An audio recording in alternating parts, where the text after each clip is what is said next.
Okay. So, after...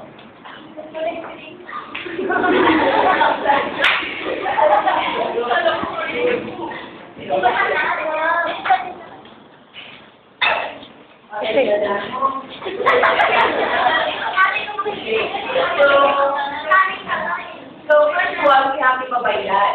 So, way back then, babaylan and Katalona in Bisaya was the one who is responsible for driving away the bad spirit. So, sila yung tinatakbuhan kapag may sakit ang isang tao sa village nila. So, ang mga babaylan, essentially, yung mga babae lang pwede maging babaylan. So, they believe that the mga babaylan have the power to drive away the spirit, swerte, magbigay ng swerte sa buhay nila. And they can cure any sickness way back in the colonial period.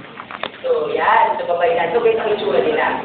And the next one, we have ang role ng babae noon, nung pre-colonial period, is sila yung kumakanta or tumutugtog para sa mga patay o sa patay.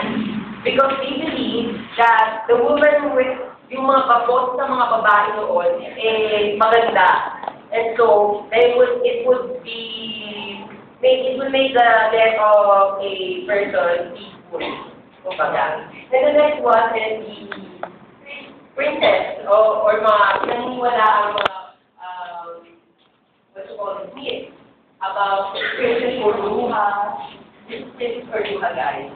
So, princess or luha was really matawa ka dala. Princess or luha was really parang malakas na babae.